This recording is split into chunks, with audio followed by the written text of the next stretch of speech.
तो जो first card है उस पर ऐसे 1 लिखा है रोमन न्यूमरल में, ठीक है।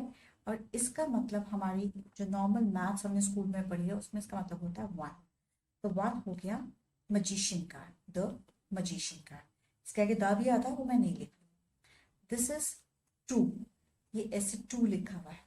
2 है हाई प्रीस्टेस, हाई प्रीस्टेस। ये मैं उन लोगों के लिए लिख रही हूँ जिनको रोमन न्यूमरल इतना थरो नहीं है कि कौन सा नंबर क्या डिपिक्ट करता है। नेक्स्ट 3, 3 हमारा इसमें है empress, EMPRESS, empress.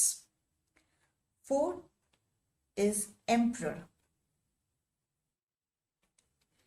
5 is hierophant, the hierophant। इनकी मीनिंग हम आगे आने वाली क्लास में समझेंगे, पर आप ये समझ लीजिए कौन सा रोमन न्यूमरल क्या डिपिक्ट, कौन सा नंबर डिपिक्ट करता है।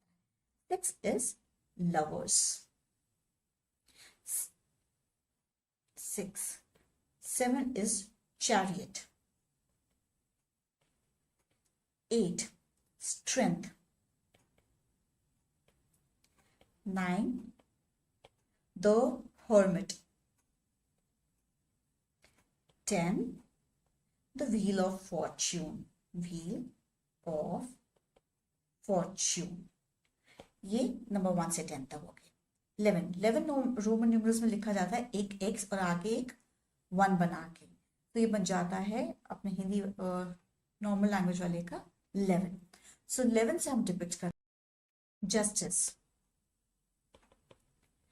12 एक्स और उसके आगे 2 बार 1 is hanged man, 13 is death, 14 temperance, 15 devil। जिनको रोमन न्यूमरल्स नहीं आते एक दिन में लर्न नहीं होगा, पर अगर आप डेली बेसिस पे कार्ड्स शफल करते रहेंगे, कार्ड शफल करें फिर उनको वापस से रीअरेंज करें, मतलब 0 से स्टार्ट करें। पहले फूल रखें, फिर कार्ड जो शफल करके फैलाए आपने उसमें से मैजिशियन ढूंढिए, उसके बाद हाई प्रीस्टेस ढूंढिए, फिर एम्प्रेस, फिर एम्प्रर। ऐसे आप सीक्वेंस में अगर उनको रोज लगाएंगे तो आपको ये भी याद हो जाएगा कि कौन से कार्ड पे क्या नंबर डाला हुआ है, कि 5 है, 4 है, 3 है, और रोमन न्यूमरल्स का क्या है ये भी आपको अच्छे से याद हो जाएगा। ठीक है, आई होप 15 तक आप लोगों को क्लियर है। Now this is X, V और 1 जो है वो 16 बन जाता है, एंड 16 से भी रिप्रेजेंट करते हैं टावर। 17 से star, 18 moon, 19 card is sun, and excess is 20 card is judgment, and जो लास्ट कार्ड है उस पर नंबर डाला हुआ है 21, एंड इसका क्या है world, the world. Cards major arcana total 22 हैं, बट 0 से शुरू होते हैं, 22 तक कार्ड्स हैं, 0 से शुरू होते हैं। नंबरिंग जो है रोमन न्यूमरल में 1 से लेके 21 तक है, इसलिए लास्ट कार्ड जो होता है उस पर 21 नंबर पड़ा होता है। ठीक है, so this was Roman numeral. Now we come to the meaning of the numbers, कि चारों में जब 1 आएगा तो उसका क्या मतलब है, 2 का क्या मतलब है, ऐसे सब नंबर्स का मीनिंग समझेंगे, और इससे एसोसिएटेड कौन कौन से प्लैनेट्स हैं that also I tell you. तो जो हमारे इंडियन माइथोलॉजी के हिसाब से हम ऐसे मानते हैं कि 9 ग्रह होते हैं, दैट मीन्स 9 प्लैनेट्स। तो जो नंबर्स हैं 1 to 9 उन सबको एक एक प्लैनेट असाइन कर दिया गया, ठीक है। तो वो तो 1 से लेके 9 तक असाइन हो गए। Now when we come talk about number 0, number 0 को कोई भी प्लैनेट असाइन नहीं किया गया, क्योंकि ऐसा माना जाता है कि जो 0 है ना वो दिखाता है इनफाइनाइट चीजों को, मतलब जिसका कोई भी अंत ना हो, जो बहुत ही वास्ट हो, इसलिए इसको कोई भी प्लैनेट नहीं डिनोट किया गया, कोई भी एसोसिएट नहीं किया गया इसके साथ। और टैरो कार्ड्स में सिर्फ एक ही कार्ड है जिसका नंबर 0 है, और वो है फूल कार्ड। ठीक है, तो 0 डिनोट करता है unlimited potential, right guys, this is it. Now we come to number 1। Number 1 को डिनोट किया जाता है सन से, इसको बोलते हैं सूर्य, और जब भी टैरो कार्ड में नंबर 1 आएगा कहीं तो वो रिप्रेजेंट करेगा न्यू बिगिनिंग्स, न्यू बिगिनिंग्स। और सूट्स में जो नंबर 1 है उसको हम दिखाते हैं एस से, एस लिखा रहता है। तो जब हम वॉन्ड्स के सूट की बात करेंगे तो it will be S of wands. ऐसी कप्स की बात करेंगे तो S of cups. Similarly pentacles की बात करेंगे तो एस ऑफ पेंटिकल्स। और the fourth one is pentacle wands cup and swords की बात करेंगे तो एस ऑफ स्वॉर्ड्स। तो एस जो है वो नंबर 1 है। डन। नेक्स्ट 2।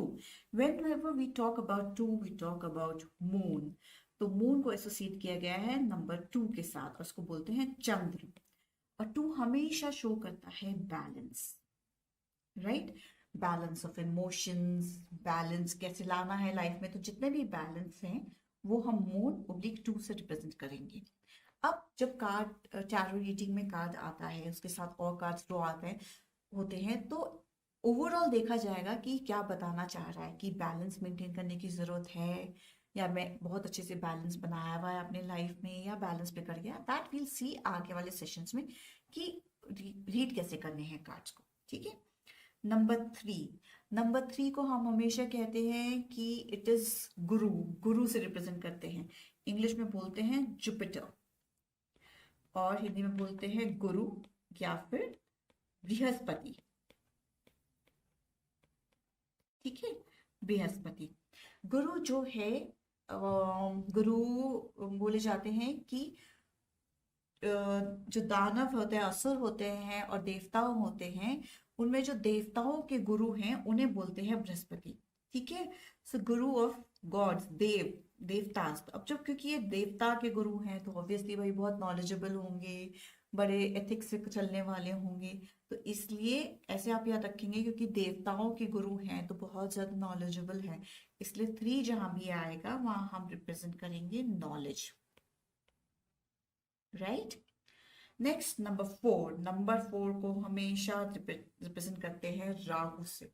और राहु को जनरली बोला जाता है चलती गाड़ी में रोड़ा।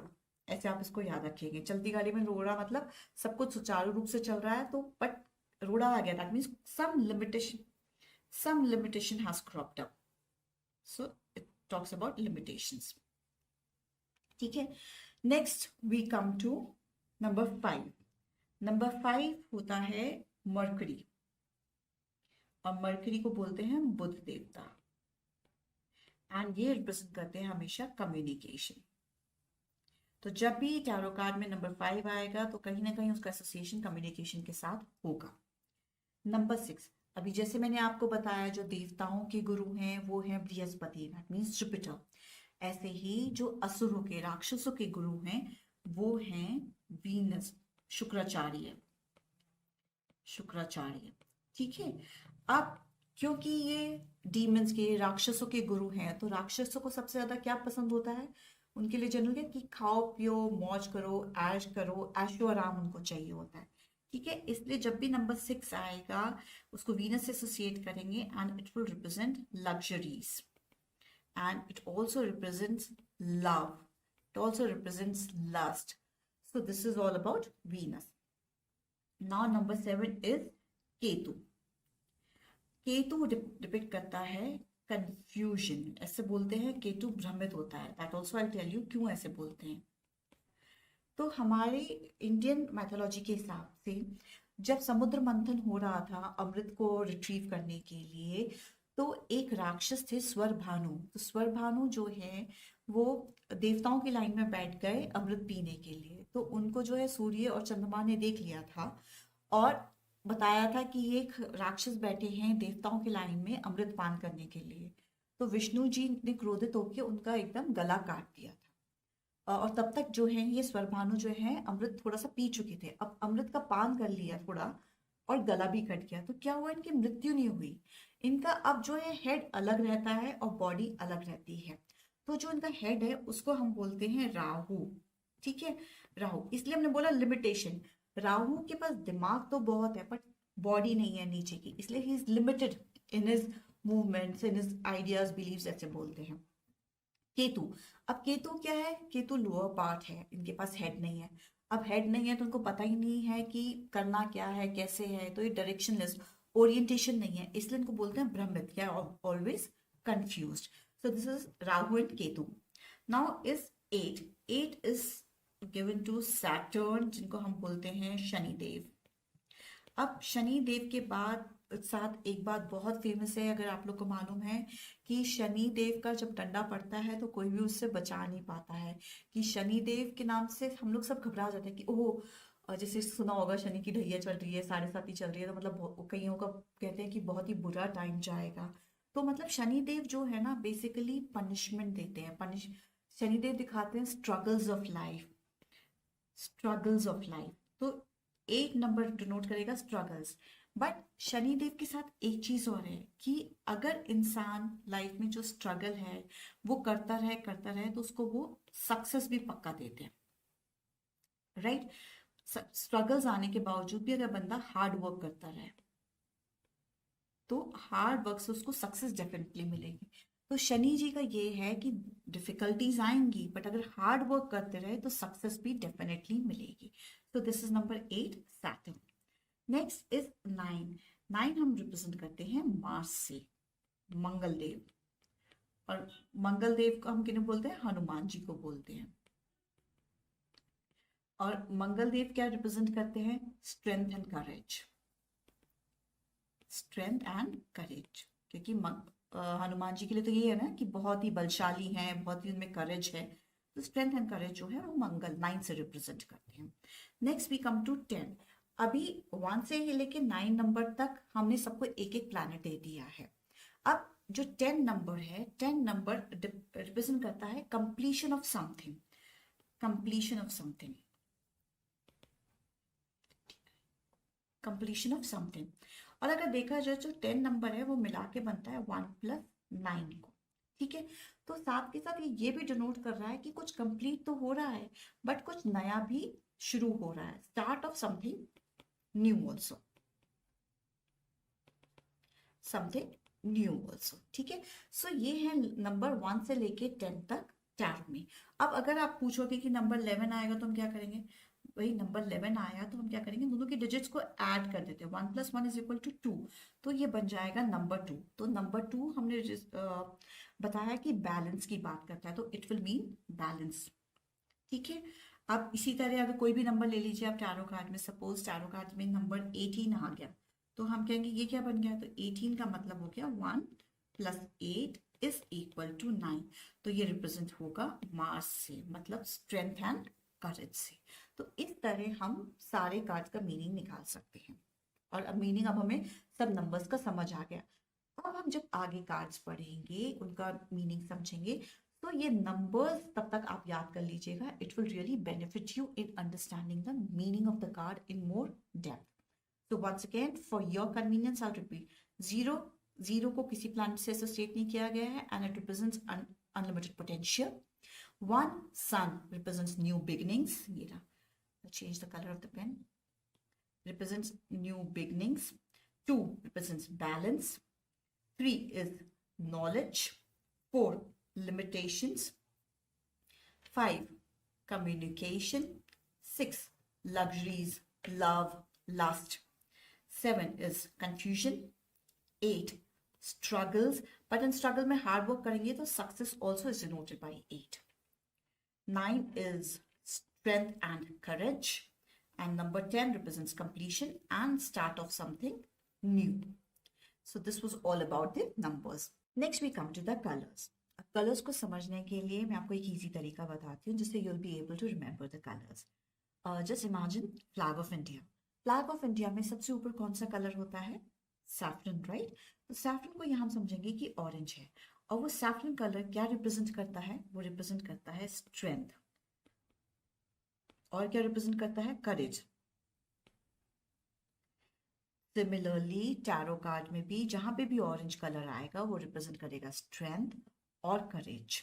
और कहीं कहीं जगह अगर ऑरेंज का बहुत ज्यादा यूसेज है तो वो दिखाएगा हमारा ईगो भी, ठीक है. क्लियर. नाउ फ्लैग में सैफरन के बाद कौन सा कलर आता है इंडिया फ्लैग में? That is white. और वहां वो क्या रिप्रेजेंट करता है? वो रिप्रेजेंट करता है purity and peace, right. Similarly tarot cards में भी जहां पे भी व्हाइट कलर का यूसेज आपको दिखेगा वो रिप्रेजेंट करेगा प्योरिटी, पीस। इसके साथ साथ वो ये भी दिखाएगा ट्रूथ, इनोसेंस। अगर किसी बंदे के लिए आया है, बंदी के लिए आया, तो मतलब the person is innocent and it also shows that person is kind hearted.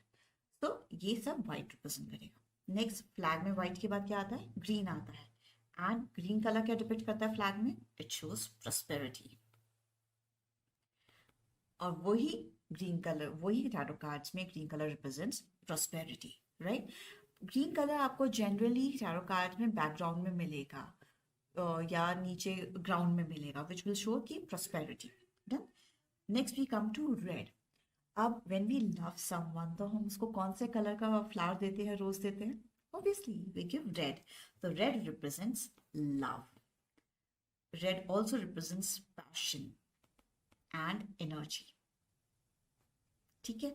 But अगर ये ही रेड बहुत ज्यादा हो जाता है, नेगेटिविटी की तरफ चला जाता है, तो इट शोज एग्रेशन, ठीक है?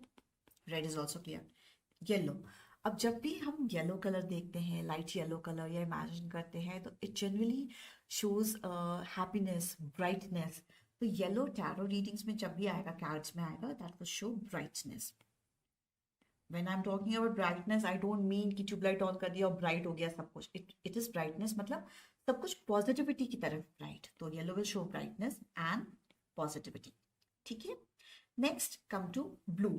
अब ब्लू कलर जो है टैरो कार्ड्स में वाटर में दिखाया गया है, और दिखाया गया है किसमें? स्काई में दिखाया गया। This is water. Science student ना, तो वाटर आज तक वैसे ही लिखा जा रहा है। तो इट दिखाया गया वाटर में और स्काई में। It shows calmness. तो ब्लू का जहां पे भी यूसेज आएगा वहां कामनेस डिपिक्ट किया जाएगा टैरो कार्ड्स में। Next, brown. ब्राउन हम रिलेट करते हैं हमेशा अर्थ एलिमेंट के साथ। तो ब्राउन जनरली टैरो कार्ड्स में जो है वो ग्राउंड को ही दिखाने में यूज किया गया है। इसके अलावा कोई और स्पेसिफिक सिग्निफिकेंस नहीं है। तो ब्राउन जहां भी हमने अपनी जमीन, अर्थ एलिमेंट नहीं, जहाँ पे भी जमीन दिखाया हुआ है, ब्राउन दिखाया हुआ है, वहां पे हमने ब्राउन का यूसेज किया है। Next come black. अब black and white are totally opposite to each other. तो जो जो आपने व्हाइट में पॉजिटिव पॉइंट्स लिए थे, वो आप ब्लैक में नेगेटिव में बना सकते। सबसे पहले ब्लैक शोज नेगेटिविटी, राइट? उसके बाद ब्लैक शोज सैडनेस। उसके बाद इट ऑल्सो शोज धोखा, जिसे हम कहते हैं cheating. Dissipation and cheating is one and the same thing. तो ब्लैक का यूसेज जब भी आएगा वो दिखाएगा नेगेटिविटी, सैडनेस, चीटिंग। ये कलर्स का इंटरप्रिटेशन हो गया। तो अभी आपको नंबर्स का मीनिंग भी पता चल गया एंड कलर्स कौन सा क्या रिप्रेजेंट करता है ये भी पता चल गया। So now when we start understanding meaning of the major arcanas and the minor arcanas, तो आपको कार्ड का मतलब समझने में बहुत आसानी होगी, बिकॉज कलर से आप समझ जाएंगे कि वो कार्ड क्या शो कर रहा है। वो कार्ड प्रॉस्पेरिटी दिखाने की कोशिश कर रहा है, ब्राइटनेस, पॉजिटिविटी दिखा रहा है, या कहीं सैडनेस दिखा रहा है। तो you will have a general idea, at least general idea लग जाएगा। देन नंबर्स पे देखेंगे कि वो नंबर क्या दिखा रहा है। Is it showing some new beginning, या it is showing this is the time to have strength and courage, whatever it be. तो दो एस्पेक्ट्स तो इस तरह आपने कार्ड के कवर कर लिए, ठीक है? और बाकी जो कार्ड में इमेजेस, फिगर्स बने हुए हैं, उससे बाकी मतलब हम समझेंगे। So this will make it very easy for you guys to understand the meaning of the card, right? So next class में हम मिलते हैं with major arcanas starting from the magician, because fool हमने ऑलरेडी